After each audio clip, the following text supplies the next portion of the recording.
Hey everybody, it's Dave, Blue Jacket 66, here for a quick video. I thought I would finally show my Bazooka gum Mickey Mantle run that I've accumulated over the years. Pretty proud of the set. I love the Bazookas. They're Bazooka gum started putting out cards on their boxes between 1959 and 1971. They've changed their formats around a little bit during that time, but for the most part, most of the runs were 3 cards on the back of the box. Occasionally they put some more long ones on the side of the box, as we'll see. Not an expert on this issue at all, but it's food and beverage, and I really just collect the Mantle, but I really, if you don't know about the Bazooka gum cards, and you're a collector, I'd really check into it. It's a good way of getting into many, many Hall of Famers for an inexpensive price. The thing is with all cards that are quote unquote hand cut, they should be, if they're graded, labeled as such, and they may receive an authentic designation or they may receive a number. And really to receive a numbered grade along with hand cut, they really want to see some of the outline or the dotted area where you were supposed to cut on to cut these out. If you cut inside those lines at all, and it's not symmetrical, they tend to just give you an authentic hand cut. If it's well cut and the perforations or borders are well seen, not perforations, but the lines are well seen, they'll a lot of times give you a number grade. But to be honest with you, the grading companies are not, I don't think they're very consistent with that. The only ones that really are going to grade these are SGC and PSA, the other grade companies. I've never seen one in another grading company's holder. They probably don't know what they're looking at. So being that I collect Mickey Mantle and have the Mickey Mantle run, he would not be included in the 69, 70, and 71 issues. So I'll show you 71. I actually have a box of 1971, and this is how it would look. It would, of course, be a box. The height would be here, and the width is here, and it would be just full of Bazooka gum. I honestly don't remember these. I was collecting in 71, but I honestly don't remember them. So I don't know if the Bazooka gum came unwrapped or in their wrappers. But as a kid, going to the dime store, which is where I bought at the TGNY, where I bought all my candy and where I bought all my sports cards, because we bought them by the packs. I wouldn't have bought a box of Bazooka gum. I don't even think to get the cards. I'm not sure how much a box would have been. Maybe it says on here. It's 25 1-cent pieces, so presumably it was 25 cents. And back when I was collecting or buying stuff when I was very, very young, you could get a pack of cards for a dime. So the gum wasn't a big interest to me. The chewing gum I like came in these long ropes, and I like the grape and the apple. But Bazooka gum, although it was good and certainly juicy, wasn't the gum that I was buying at the dime store. So anyway, here's a box, and you can see the lines where if you wanted to cut them out, you could. This is the 1971, so I think the last year of baseball cards on Bazooka. The 71 came out with a proof series and this series. And the proof series had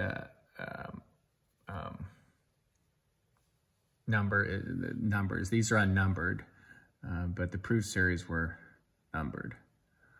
So this is what the box looks like. The next year was the 69, 70.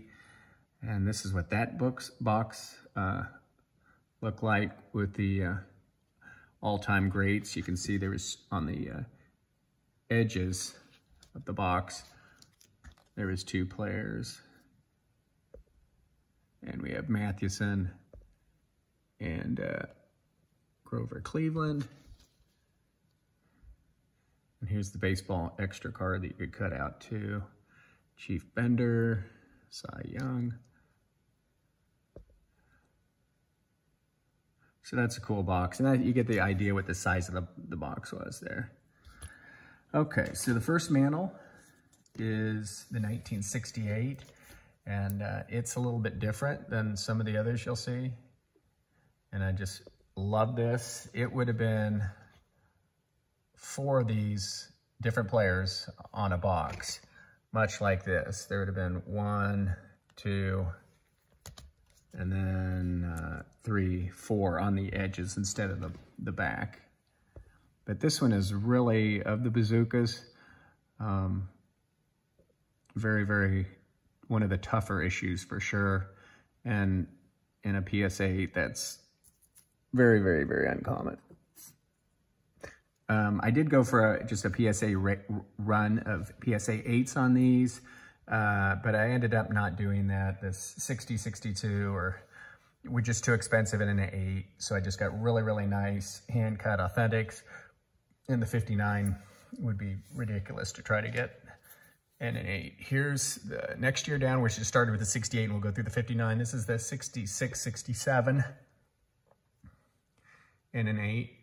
And you can see it's, you know, not cut perfectly along those lines. The edge over here, you can see a lot of the black, maybe not so much up here, but they still gave it an 8. So it's just, I don't know. They're not very good at what they give a number to and whatnot. But it's 66 and 67 because in 1966 and then the Bazooka in 1967, it was the exact same card and the exact same image. And it's my understanding the only way you could tell the difference between a 66 and a 67 was some sort of font on the box itself. So there's really no sense in me getting a 66 and a 67 because they'd all be labeled 66, 67 because you can't tell the difference between them.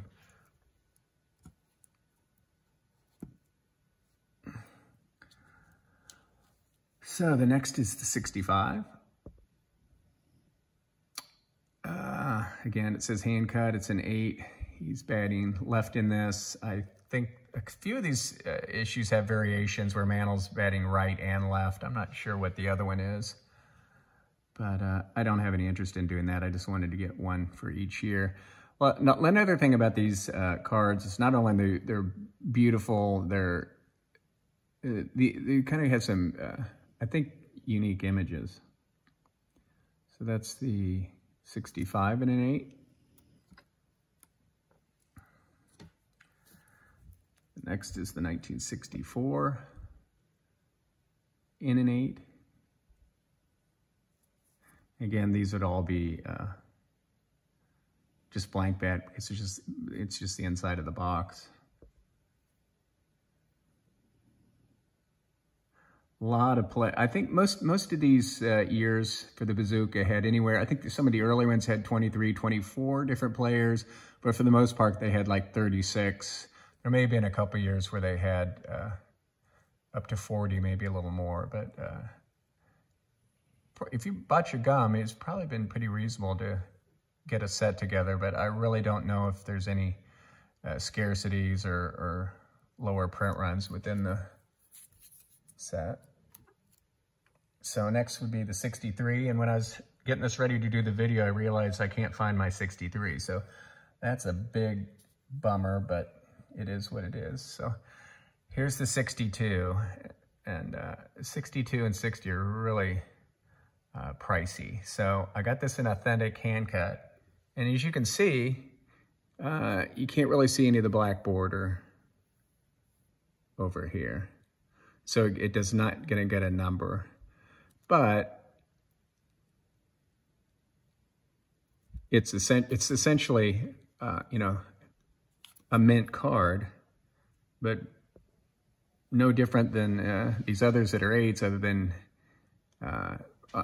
you can't see the black dot. It's irregular here, and over here you don't see it. So you could certainly get a hand-cut authentic that looks much, much nicer than one that gets a hand-cut, say, 5, because that 5 is going to have, be representative of a card that's a PSA 5. It may have some surface issues or corner wear or whatnot, despite having, nice, being able to see the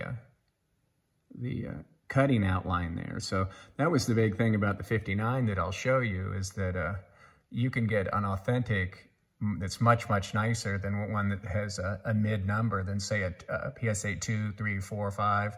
Now, if you get up to a PSA 8 or 9, it's just going to be a fantastic card, but those would be astronomical in price. But here's the 62 in a authentic holder. Here's the 61. That's in an 8. It's got really big borders. I mean, you can really see the black on that. So they cut well outside the line. And you say, well, it's probably cut by adult. Maybe, but come on now.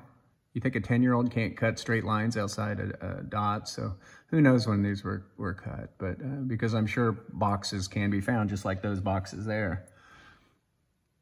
But that's the 61.